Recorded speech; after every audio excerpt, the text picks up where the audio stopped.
their visitors and associates.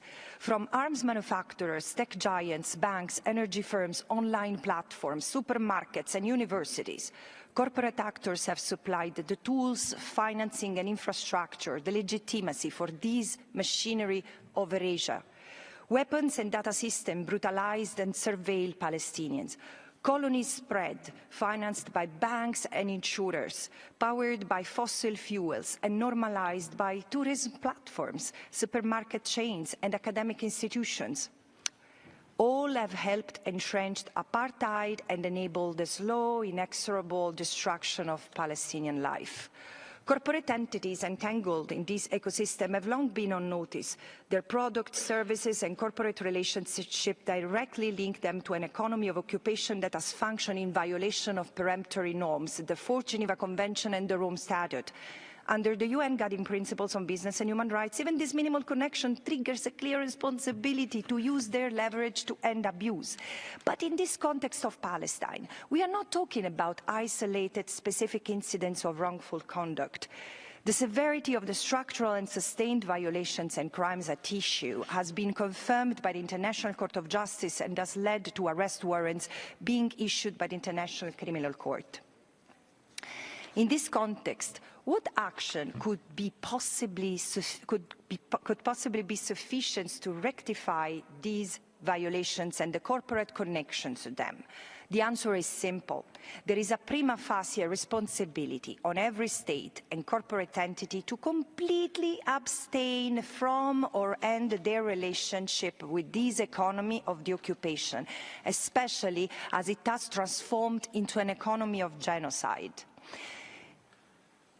In the face of all this, too few have disengaged in the last 21 months.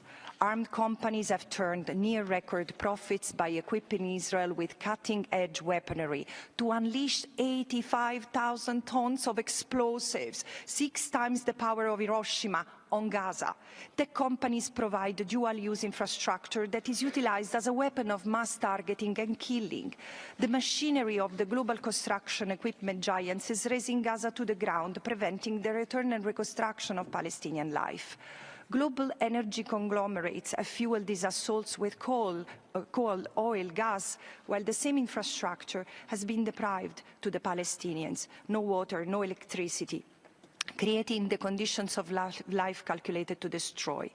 While major global banks have underwritten and purchased Israeli treasury bonds, bankrolling the devastation at a time of gaping military budget deficits and plummeting credit rating. The 40 entities named in my report, alongside their parent subsidiary licensees and franchisees, are just the tip of the iceberg, illustrative of this system that entangles many, many more. What I exposed is not a list, it is a system, and it is to be addressed. Now, my expectation is that the OHCHR database, the Working Group on Business and Human Rights, and lawyers, investigative journalists, and prosecutors globally will take this framework and secure that what states have failed to achieve, accountability. And we must reverse the tide.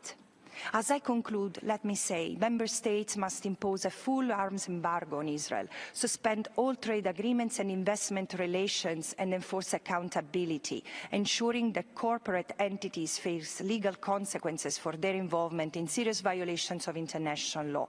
And corporate entities must urgently cease all business activities and terminate relationships directly linked, contributing to, and causing human rights violations and international crimes against the Palestinian people.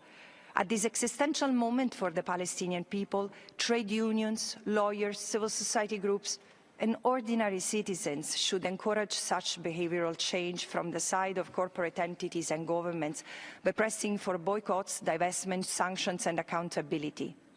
What comes next depends on all of us, and I truly believe that together we can make it. It's not a question of if, it's just a question of when.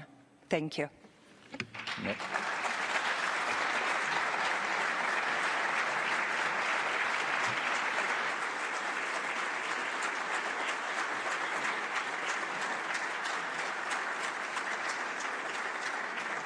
Merci.